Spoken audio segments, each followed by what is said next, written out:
My name is Ella Thompson, 34 years old, and until last month, I thought I understood what family meant. My sister Amanda and I were inseparable growing up, sharing everything from clothes to secrets. But people change. When she told me I was no longer welcome at her wedding because I did not fit her aesthetic, something inside me broke. So I did what any heartbroken photographer would do. I booked a one-way ticket to Japan. If you have ever been betrayed by family, drop a heart in the comments and let me know where you are watching from. Hit subscribe to follow my journey from heartbreak to unexpected freedom in Japan and discover how her perfect wedding crumbled while I was finding myself halfway across the world. Amanda and I grew up in a modest 3-bedroom house in Portland, sharing not just a bedroom, but seemingly one brain between us. Just 20 months apart, we operated like twins, finishing each other's sentences and developing our own secret language that drove our parents crazy. Our bedroom walls were plastered with magazine cutouts of places we swore we would visit together someday. Amanda would handle the planning, and I would capture the memories with my camera. The perfect team. I can still picture us building blanket forts on rainy Oregon weekends, flashlights illuminating our secret world as we whispered about our dreams. Amanda always wanted a big, beautiful wedding with hundreds of guests. I dreamed of adventures in faraway places, capturing beauty through my camera lens. Even then, our paths were diverging, though we were too young to see it. Everything changed when I was 12, and Amanda was 14. Our parents sat us down in the living room one Sunday evening, the television uncharacteristically silent. Dad had been sleeping in the guest room for weeks, but we had convinced ourselves it was because of his back problems. The divorce announcement shattered our childhood bubble. Mom cried, Dad stared at his hands. But what I remember most vividly was Amanda grabbing my hand under the table, squeezing so tightly it almost hurt, silently promising we would get through this together. That night, we pushed our twin beds together and slept side by side for the first time in years. I wept quietly into my pillow, and Amanda stroked my hair until I fell asleep. For all her bossy older sister tendencies, Amanda became my protector, my constant during those turbulent teenage years. When our family structure crumbled and reformed into something unfamiliar, when I struggled with math, Amanda tutored me patiently after school. When nasty girls made fun of my secondhand clothes, Amanda intervened, her confidence intimidating even the meanest bullies into silence. I admired her so much, it sometimes hurt. This sister who seemed to navigate the world with a certainty I never possessed. College separated us physically, but not emotionally.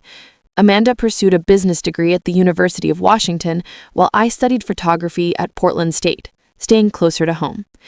We called each other daily, sharing campus dramas, roommate horror stories, and romantic disasters.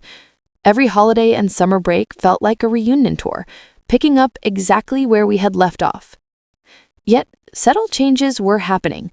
Amanda joined a sorority and surrounded herself with polished, ambitious friends whose parents were doctors and executives.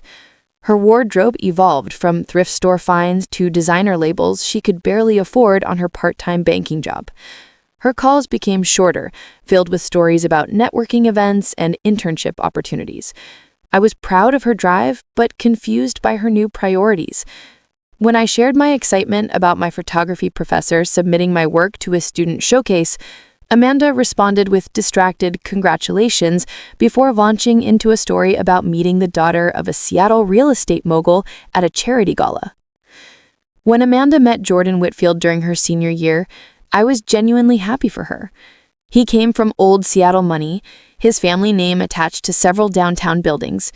But unlike the pretentious rich guys she had dated before, Jordan seemed refreshingly authentic. When I finally met him during a weekend visit, he spent an hour asking thoughtful questions about my photography, showing genuine interest in my creative perspective. I remember texting her that night, "He is a keeper. Normal rich people exist." She responded with a string of heart emojis. The trouble began subtly. Amanda started sending me links to articles about professional attire and proper etiquette at business functions. When I visited Seattle wearing my usual jeans and vintage concert tee, she insisted on lending me one of her blazers before introducing me to Jordan's friends. Her suggestions came with an edge of criticism that had never been there before. "You would be so pretty if you just made a little effort," she said once, applying mascara to my lashes before a dinner with Jordan's parents. I laughed it off, but the words stung in ways she would never understand. The gap between us was widening, and I felt powerless to bridge it. While Amanda climbed the corporate ladder at a prestigious Seattle marketing firm, I built my photography business one client at a time. I specialized in travel photography, collaborating with small tourism boards and boutique hotels to capture the authentic essence of destinations. My income was modest but sufficient, and more importantly, I woke up every day genuinely excited about my work. Amanda never explicitly criticized my career choice, but her backhanded compliments told me everything I needed to know about her true feelings. "How nice that you get paid to take vacations," she once remarked after I returned from a challenging 2-week assignment in Peru. "It must be so freeing to not worry about retirement plans or health insurance," she said another time, conveniently forgetting my extensive spreadsheets and careful budgeting that made my freelance lifestyle possible. Each comment built an invisible wall between us, brick by brick. The engagement announcement came via group text, a picture of Amanda beaming next to Jordan, a massive diamond catching the light on her left hand. I called immediately, genuinely thrilled for my sister despite our growing differences. She sounded happier than I had heard her in years. The celebration dinner was held at the Whitfield Family Country Club, a sprawling property overlooking Puget Sound. I splurged on a new dress and drove my aging Honda into a parking lot filled with luxury vehicles. The maitre d' glanced at my scuffed boots with thinly veiled disdain before directing me to the private dining room. Surrounded by crystal chandeliers and people who discussed summer homes as casually as I would mention a new coffee shop, I felt like an anthropologist observing an unfamiliar culture. Jordan's parents regarded me with polite curiosity, as though Amanda had never mentioned having a sister. His mother, Vivian, a willowy woman with perfectly highlighted hair, asked what neighborhood I lived in, then nodded with a tight smile that suggested she had never ventured to that part of town. Despite the discomfort, when Amanda pulled me aside and tearfully asked me to be her maid of honor, I accepted without hesitation. This was my sister, my childhood defender, my first best friend. Of course, I would stand beside her. The first bridesmaid meeting shattered that resolve. Held at an upscale bridal boutique that served champagne in crystal flutes, I met the bridal party, 4 women from Amanda's sorority and 2 from her firm. They greeted each other with air kisses and compliments on recent vacations to Santorini and Milan. Jessica, a statuesque blonde who seemed to be the alpha of the group, looked me up and down before asking, "So, you're the artsy sister we've heard about?" Throughout the afternoon, comments about my appearance emerged disguised as helpful suggestions. "Have you considered laser removal for those tattoos before the wedding? The strapless bridesmaids' dresses would look so much cleaner without them. That pixie cut is so brave. Do you think you'll grow it out for the wedding photos? Long hair is so much more timeless." Amanda said nothing to defend me, occasionally joining in with gentle encouragements to consider their suggestions. By the time we left, I felt like an improvement project rather than a beloved sister. The wedding planning spun rapidly into the realm of extravagance. Amanda hired a celebrity wedding planner whose client list included tech billionaires and minor European royalty. The venue was an exclusive coastal estate that required guests to sign NDAs before attending. The flowers alone were budgeted at $75,000, a figure that made my stomach clench when I thought about our parents' modest retirement savings. When I gently questioned the flower budget during a rare sisters-only lunch, Amanda's face tightened. "This is the most important day of my life, Ella. I'm not going to nickel and dime it. Not everyone wants to live like a college student forever." The words hung between us like a gauntlet thrown. I changed the subject, but the conversation never recovered its rhythm. As months passed, I found myself excluded from more planning activities. Amanda forgot to mention cake tastings, then apologized with thin excuses about my busy travel schedule. Bridal shower planning was taken over by Jessica, who informed me that my input was welcome, but the event vision had already been established. 6 months before the wedding, during the final bridesmaid dress fitting, I discovered my dress had been ordered 2 sizes too small, unlike everyone else's precisely fitted garment. "There must have been a mix-up with your measurements," Amanda said breezily as I struggled to breathe in the too tight bodice. The seamstress clucked sympathetically, but noted there was not enough fabric to let it out properly. "Lose 10 pounds and we can make it work," Jessica suggested, sipping champagne while eyeing my hips critically. I caught Amanda nodding slightly in agreement when she thought I wasn't looking. The realization hit me like a physical blow. This was no accident. This was a message. 3 weeks before the wedding, Amanda texted asking to meet for coffee.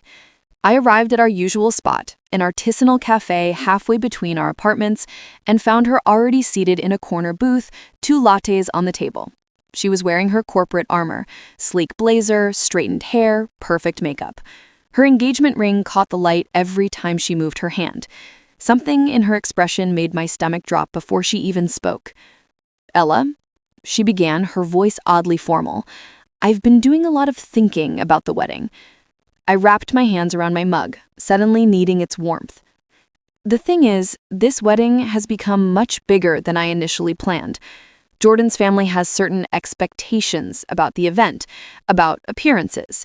She paused, examining her manicure. I waited, a cold feeling spreading through my chest. "After careful consideration, I think it would be best if you step down as maid of honor." The words hung between us. I blinked, certain I had misheard. "What?" Her voice hardened almost imperceptibly. "Actually, Ella, I think it would be best if you do not attend the wedding at all." The cafe sounds faded away. I stared at my sister, this stranger wearing Amanda's face. "Is this a joke?" She sighed, as if I was being deliberately difficult. "You know it's not. The wedding has a certain aesthetic we're trying to maintain. Your appearance, your attitude, your entire vibe just doesn't align with that vision." "My appearance? My vibe?" I repeated numbly. She leaned forward, lowering her voice. "Vivienne has concerns about how you will present in the family photos.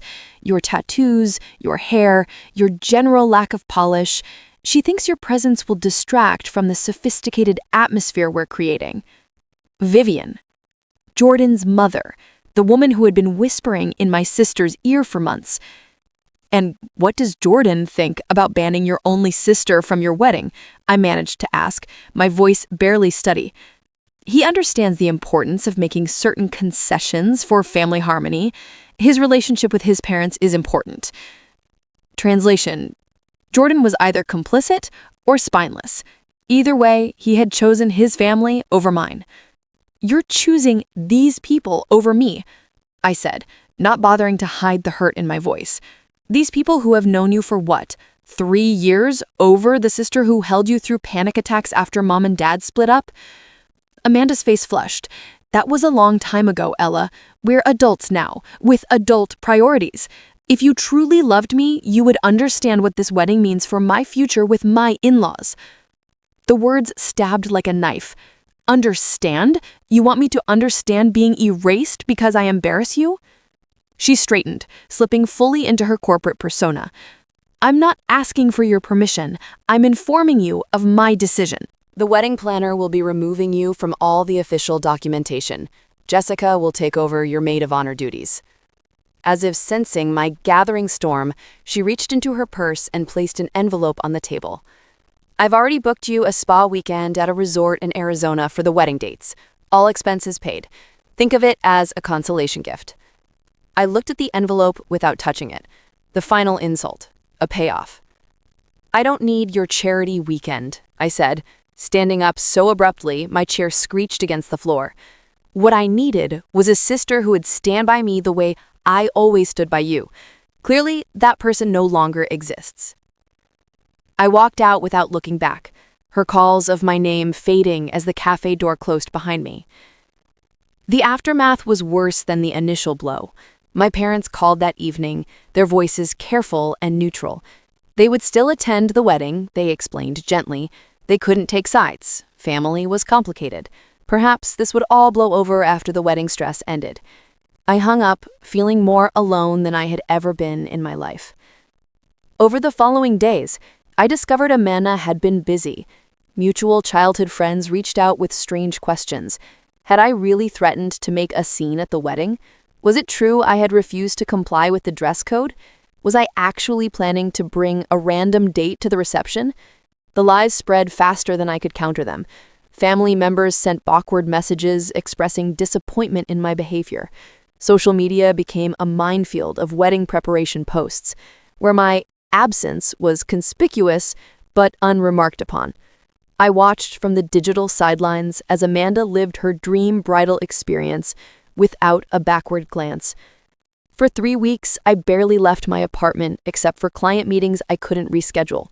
I stopped checking social media, I declined calls, I ordered takeout and stared at my walls, trying to process the complete dissolution of what I had thought was an unbreakable bond. One night, unable to sleep, I began methodically cleaning my apartment. In the back of my closet, buried under winter sweaters, I found a travel book about Japan I had bought years ago during a phase of obsession with Japanese photography. The pages were dog-eared, marked with post-it notes of places I had dreamed of visiting. On my laptop, I checked my calendar. I had been saving up vacation time for the wedding and the weeks after, planning to help Amanda settle into married life. 2 full weeks blocked off that I now had no plans for. At 3 a.m, fueled by a combination of grief, anger, and reckless impulse, I booked a flight to Tokyo, departing in 2 days. I used the money I had set aside for my bridesmaid dress, alterations, wedding gift, and new shoes. If Amanda didn't want me at her perfect wedding, I would be as far away as geographically possible. I would disappear to the other side of the world while she lived her carefully curated life. It was the first decision in weeks that made me feel something other than numb despair. I told no one about my plans to leave the country. The morning of my flight, I posted a single, deliberately vague photo on Instagram, my passport next to an airport coffee cup. The caption read simply, "Sometimes you need to lose yourself to find yourself." Then I turned off notifications and boarded my 13-hour flight to Tokyo. The journey itself became a strange liminal space where I existed between worlds, suspended above the Pacific Ocean, neither in my past life nor yet in my new adventure. I slept fitfully, watched half of 3 movies, and wrote bitter, unsent letters to Amanda in my journal. By the time we began our descent into Narita Airport, I felt hollow but calm, like a storm had passed through me and left nothing but quiet devastation in its wake. Tokyo hit my senses like a beautiful assault. The sheer density of humanity, the incomprehensible signs, and the unfamiliar rhythm of Japanese speech all around me. For the first time in weeks, my brain was too overwhelmed to dwell on Amanda's betrayal. I focused entirely on navigating the complex transit system to reach the small ryokan in Asakasa I had booked on a travel blog recommendation.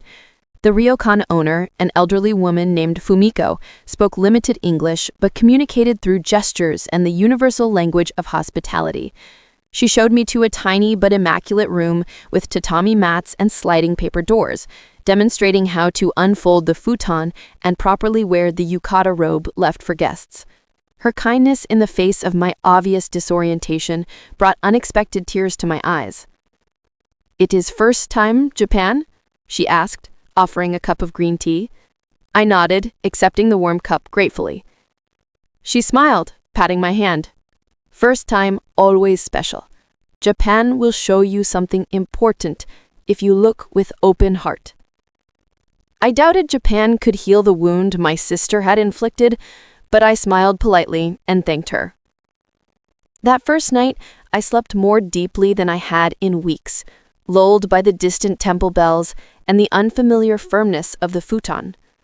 The next morning, I set out with my camera and no particular plan. I wandered the narrow streets of Asakasa, photographing morning light on ancient temple roofs, elderly shopkeepers arranging their wares, school children in neat uniforms clutching backpacks. Without the pressure of a client brief or social media content, I simply captured what moved me. The ordinary moments of Japanese daily life became extraordinary through my lens. On my third day, while struggling to order lunch at a tiny ramen shop, I met Kai, an American expat teaching English in Tokyo. With his half-Japanese heritage and fluent language skills, he became an unexpected bridge between cultures. "You look like you could use a translator and possibly a friend," he said, helping me navigate the ticket machine outside the shop. His smile was genuine, lacking the polished insincerity I had grown accustomed to from Amanda's new social circle. Over steaming bowls of tonkotsu ramen, I gave him the abbreviated version of why I was in Japan alone. Family stuff. Needed space. Impulsive decision. He nodded, not pressing for details. Sometimes the best discoveries happen when we're running away from something else. When he offered to show me some less touristy parts of Tokyo the next day, I surprised myself by accepting. My usual caution about strange men in foreign countries was outweighed by the simple human need for connection. Kai became my impromptu guide, showing me hidden corners of Tokyo I would never have discovered on my own. We explored tiny shrines tucked between skyscrapers, vintage record stores in Shimokitazawa, and a rooftop garden where elderly residents grew vegetables amid the urban sprawl. 5 days into my trip, we took a day trip to Kamakura to see the Great Buddha. Standing before the massive bronze statue, weathered by centuries yet serene in its permanence, I felt a strange shift in perspective. My pain was valid, but temporary. The Buddha had witnessed hundreds of years of human suffering and joy, and still maintained its peaceful countenance. "What brought you to Japan originally?" I asked Kai, as we shared dango from a street vendor, the sweet rice dumplings sticky on our fingers. He was quiet for a moment, gazing at the distant mountains. "I was supposed to take over my father's insurance business in Chicago. Had the whole future mapped out. Business degree, marry my college girlfriend, 2.5 kids in the suburbs. Then my dad died suddenly my senior year, and something in me just broke open. I realized I was living his dream, not mine." I nodded, understanding completely. "So, you ran away to Japan?" He laughed. "I prefer to think of it as running towards something, not away. I came for a 1-year teaching contract to clear my head. That was 7 years ago." We sat in companionable silence, watching tour groups come and go from the Buddha. My phone buzzed in my pocket. I had turned it back on to check emails from clients, but had been ignoring the barrage of texts from Amanda and my parents. The wedding was now just 3 days away, and the messages had grown increasingly frantic. "Family drama?" Kai asked, noticing my expression. "My sister is getting married this weekend," I said, the first time I had spoken it aloud since arriving in Japan. "She uninvited me because I do not fit her wedding aesthetic. Too alternative for her fancy society in-laws." Instead of the sympathy or outrage I expected, Kai simply asked, "What do the Japanese call that feeling when you are exactly where you need to be, even if it is not where you plan to be?" "I do not know." Kai smiled. "Neither do I, but I'm pretty sure you are feeling it right now." That evening, after returning to Tokyo, I turned off my phone entirely. The constant notifications were a tether to a life I was trying to temporarily escape. Amanda's problems, her wedding, her rejection, these were realities I would have to face eventually, but not now. Not while I was discovering parts of myself that had nothing to do with being Amanda's sister or the family disappointment. The next morning, Fumiko invited me to join her for a visit to Meiji Shrine. We walked in companionable silence through the towering torii gates and along the gravel paths flanked by ancient trees. The shrine itself was a model of elegant simplicity, so different from the ornate cathedrals of Western tradition. She showed me how to properly cleanse my hands and mouth at the purification fountain, how to bow respectfully before the shrine, and how to tie my written prayer to the prayer wall, where thousands of others fluttered in the breeze. In Japan, we believe kami spirits are everywhere, in trees and stones, in silence between words. We just forget to notice. "What do you pray for?" I asked her, watching her carefully fold her paper. She smiled, her face a map of gentle wrinkles. "Not pray for, pray with, different. I thank spirits for beauty in world even when heart is heavy. I thought about Amanda, about the sister I had lost long before the wedding on invitation. I wrote my own prayer, not asking for reconciliation or revenge, but simply acknowledging my pain and expressing hope that both Amanda and I would find our true paths, whether together or apart. As I tied my prayer among countless others, I felt a profound sense of being both utterly insignificant and part of something larger than myself.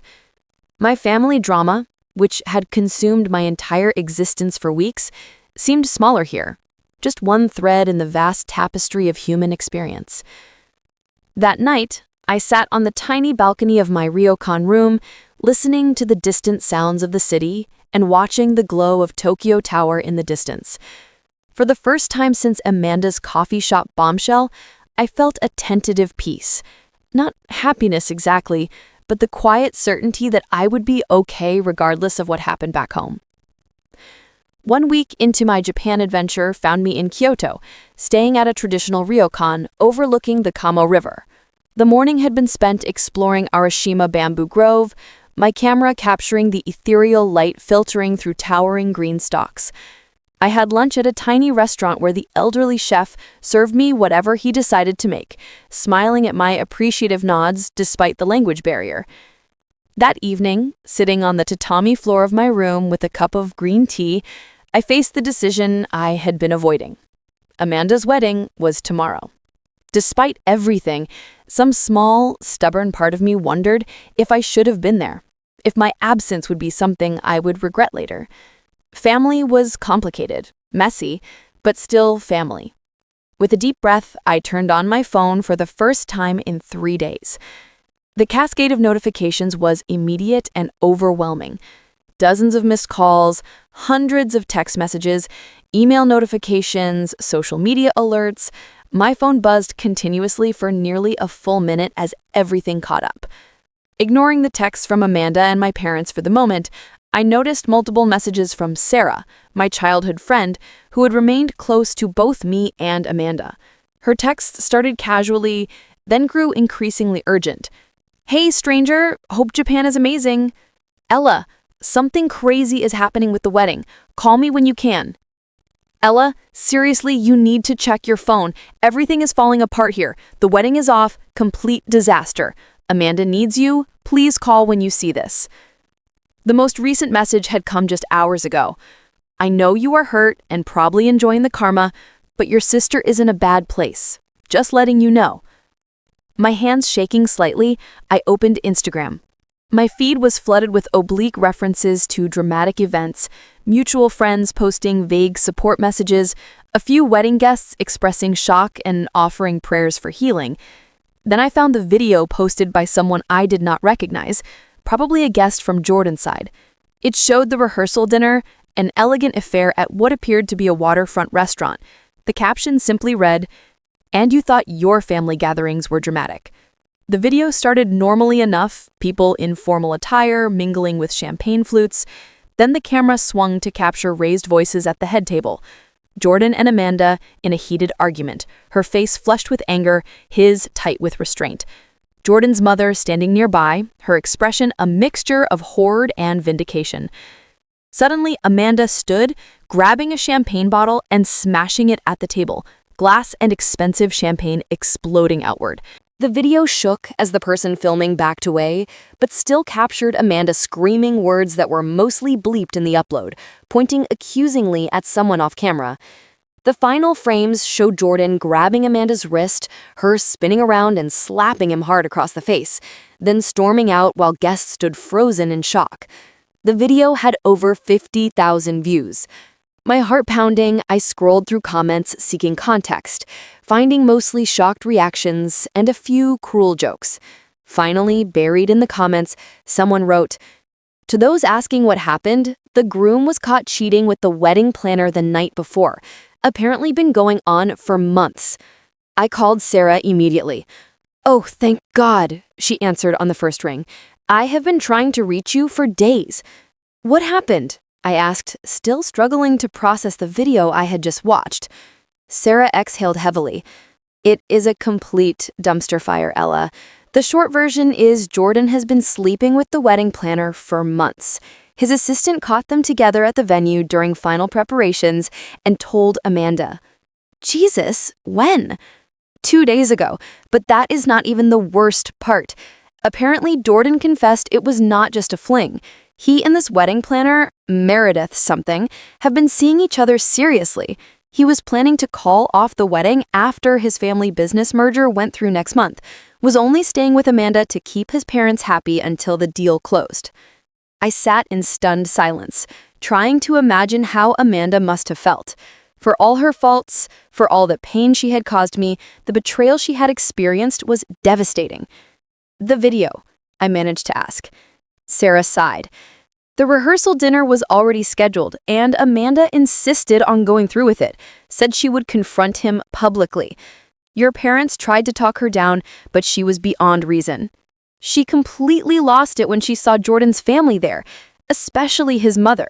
Apparently, Vivian knew about the affair and encouraged it because she never thought Amanda was good enough for their family. The pieces clicked into place. Vivian's insistence that I be removed from the wedding had nothing to do with my appearance. She had been systematically isolating Amanda from her support system, knowing what was coming. Where is she now? I asked, my protective instincts surging despite everything. Holed up in her apartment. She is not taking calls, not even from your parents. The wedding has been officially canceled. Deposits lost, guests notified. The video going viral was the final straw. She deleted all her social media accounts this morning. I stared out at the peaceful Kyoto evening, the distant temples illuminated against the darkening sky, worlds apart from the chaos unfolding at home. Are you coming back? Sarah asked tentatively. The question hung in the air. A week ago, I might have felt vindication, even satisfaction at Amanda's comeuppance. The sister who had deemed me not good enough for her perfect wedding was now facing public humiliation and heartbreak. Karma had been swift and merciless, but instead of satisfaction, I felt only sadness for the sister I had loved, for the relationship we had lost long before this final catastrophe. The video? I managed to ask. Sarah sighed. The rehearsal dinner was already scheduled, and Amanda insisted on going through with it, said she would confront him publicly. Your parents tried to talk her down, but she was beyond reason. She completely lost it when she saw Jordan's family there, especially his mother. Apparently, Vivian knew about the affair and encouraged it because she never thought Amanda was good enough for their family. The pieces clicked into place. Vivian's insistence that I be removed from the wedding had nothing to do with my appearance. She had been systematically isolating Amanda from her support system, knowing what was coming. Where is she now? I asked, my protective instincts surging despite everything. Holed up in her apartment. She is not taking calls, not even from your parents. The wedding has been officially canceled. Deposits lost, guests notified. The video going viral was the final straw. She deleted all her social media accounts this morning. I stared out at the peaceful Kyoto evening, the distant temples illuminated against the darkening sky, worlds apart from the chaos unfolding at home. Are you coming back? Sarah asked tentatively. The question hung in the air. A week ago, I might have felt vindication, even satisfaction at Amanda's comeuppance. The sister who had deemed me not good enough for her perfect wedding was now facing public humiliation and heartbreak. Karma had been swift and merciless, but instead of satisfaction, I felt only sadness for the sister I had loved, for the relationship we had lost long before this final catastrophe. I do not know yet, I answered honestly. I need some time to think. After hanging up, I scrolled through the barrage of texts from Amanda. They evolved from defensive, you could at least respond so mom and dad know you are safe, to frantic, everything is falling apart. Ella, I need you, to devastated, I have lost everything. Please come home. The last message, sent just hours ago, simply read, I understand now. My parents' messages showed their own progression, from irritation at my disappearance, to worry about my safety, to desperate pleas to contact my sister in her time of need. I set the phone down and walked to the open window of my ryokan room. The sounds of the Kyoto evening filtered in. Distant temple bells, the gentle rush of the river below, the murmur of pedestrians on the street. I had come to Japan to escape my pain, only to find myself faced with a choice about returning to help the very person who had caused it. The easy choice would be to stay, to continue my journey of self-discovery, while Amanda dealt with the consequences of her choices. The harder path would be to return, to be the bigger person, to offer support despite everything. I picked up my phone again and began typing a response to Amanda, then stopped. The compassionate thing to do might actually be giving us both space. Amanda needed to face her decisions without me swooping in to save her, and I needed to complete this journey I had started. I texted Sarah instead. I am extending my trip. Please tell Amanda I will call her tomorrow. I need one more night to process everything. Then I turned off my phone again and sat on the tatami floor, meditating on the strange turns life could take in just one short week. The next morning, I woke before dawn and took a train to a ryokan near Mount Fuji that Kai had recommended. The traditional inn perched on a hillside with perfect views of the iconic mountain, its peak often shrouded in clouds, but occasionally revealing itself to patient observers.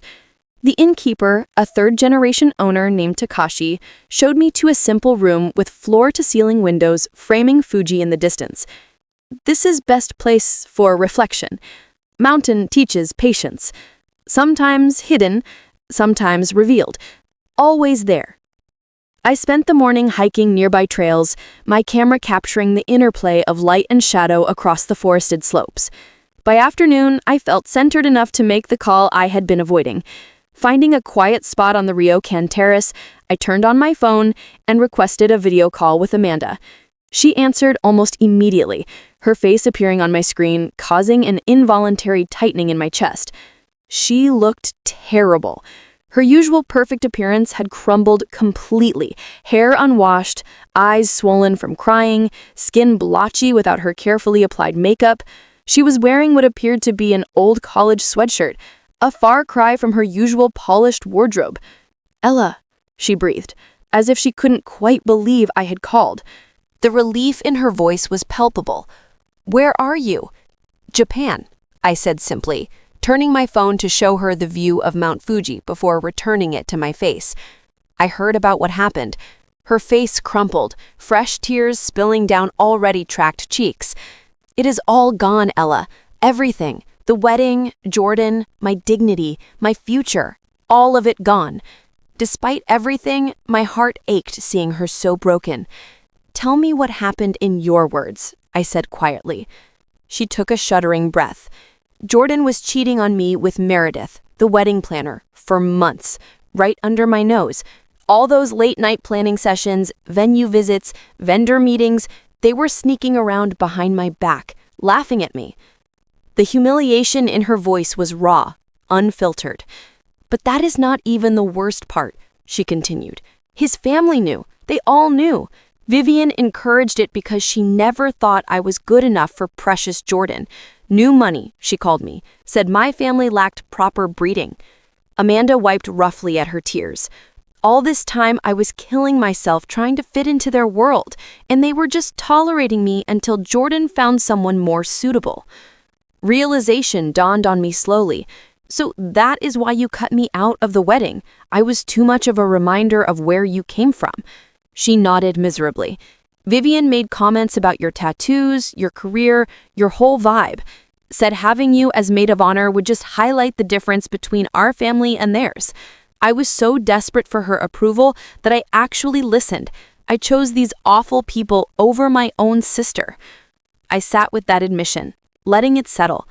Part of me wanted to say, "I told you so," to twist the knife of her regret deeper. But looking at her devastated face, that impulse faded. "I am so sorry, Ella," she whispered. "You were the one person who always accepted me exactly as I was, and I threw that away for people who were using me the whole time." The irony was not lost on me. "What are you going to do now?" She laughed bitterly. "Well, I've been publicly humiliated. That video has hundreds of thousands of views now. Jordan's family is spreading rumors that I had mental problems, that I was obsessed with their family status. My boss suggested I take a leave of absence until the gossip dies down. So basically, my entire life has imploded. I watched a bird soar past my terrace, riding thermals against the backdrop of the mountain. Do you still love him? Amanda looked startled by the question. I do not even know anymore, she admitted after a pause. I was so caught up in the wedding and being accepted by his family and the life I thought we were building, I lost sight of whether I actually loved Jordan himself or just the idea of being Jordan's wife. Her honesty surprised me. It was the most genuine thing she had said to me in years. When are you coming home? She asked, her voice small. I need you, Ella. You are the only one who will tell me the truth right now. I took a deep breath. I'm not coming home yet, Amanda. Her face fell. But why? Because you're still angry with me? I know I deserve it, but please, I'm falling apart here. It's not about punishment, I explained carefully. For the first time in my adult life, I am putting myself first. This trip is something I need both for my career and for my soul. And honestly, you need some time without me swooping in to fix things. What do you mean? I leaned closer to the screen. Amanda, this has been our pattern since we were kids. You make choices, they blow up, and I come running to help put the pieces back together. But this time, I think you need to sit with the consequences and figure out who you really are without anyone else defining that for you. Tears welled in her eyes again. So you are abandoning me when I need you most? No, I said firmly. I am loving you enough to let you find your own strength, and I am loving myself enough to continue this journey I have started. She was quiet for a long moment, absorbing my words. When she spoke again, her voice had changed subtly. You have really found something there in Japan, haven't you? I nodded, surprised by her perceptiveness. I think I'm finding myself again, the me that existed before I was defined as your sister, or the family disappointment, or the artsy one. Mom and Dad want to know when you're coming home, too. They're worried about you. I felt a flicker of irritation. Are they worried, or are they hoping I will come fix their other daughter? She winced, then sighed. Probably both, if we're being honest. They've been helping me deal with all the wedding cancellations. Did you know they took out a second mortgage to help pay for it all? The information hit me like a physical blow. No, I didn't know that. I begged them not to tell you. I knew you would try to talk them out of it. Now they've lost all that money because of me. I closed my eyes briefly, processing this new layer of family complication. When I return, we will all need to have an honest conversation about finances and boundaries. So, you're coming back eventually? Hope flickered across her face. Of course I am, Amanda. Japan is wonderful, but my life is in Seattle. I'm just not cutting this trip short. I need this time. She nodded slowly. I understand, or at least I am trying to. We talked for nearly an hour more about Jordan's betrayal, about her public humiliation, about the friends who had vanished when her perfect life imploded. But we also talked about childhood memories, about the sisters that we once were to each other, about the possibility of finding our way back to some version of that closeness. Before ending the call, I said the words I had been holding back. I love you, Amanda. That never changed even when you hurt me, but I need you to understand that I love myself too, and that means I can't always be your safety net. When I come home, we need to build something new between us, something healthier for both of us. She wiped away fresh tears. I love you too, Ella, and I promise I will try to deserve your forgiveness someday. After the call ended, I sat watching Mount Fuji until the evening clouds obscured it completely. For the first time since Amanda's coffee shop bombshell, I felt the tight knot of hurt in my chest begin to loosen. Not gone, but transforming into something I could carry more easily. That night, I wrote in my journal for hours, processing the conversation and the strange turn of events that had brought my sister and I to this moment of painful honesty. The universe had a peculiar way of creating balance, though I would never have wished such public humiliation on Amanda, even at my most hurt. I extended my Japan trip by an additional month, a decision that felt both selfish and necessary. Amanda and I video called every few days, brief conversations that were sometimes awkward but increasingly authentic. She began therapy, started volunteering at a local animal shelter, small steps towards rebuilding her sense of self beyond the identity she had lost. And I continued my journey through Japan, capturing its beauty through my lens, finding pieces of myself in temple gardens and busy markets and quiet mountain paths. 2 months after my impulsive flight from Seattle, I stood in a small gallery in Kyoto, surrounded by my photographs. What had begun as personal documentation of my journey had evolved into something more when Takashi, the Mount Fuji ryokan owner, saw my work and connected me with his nephew, a gallery curator in Kyoto. Ordinary Revelations was the exhibition called. 40 photographs capturing not the postcard moments of Japan, but the small, easily overlooked instances of beauty and humanity. An elderly couple sharing an umbrella in sudden rain, a child feeding pigeons in a quiet temple courtyard, morning light transforming a simple vending machine into a monument of glowing color. Local visitors nodded appreciatively as they moved through the space, sometimes stopping to ask questions through a translator the gallery had provided. A few international tourists purchased prints, my first sales as a fine art photographer rather than a commercial one.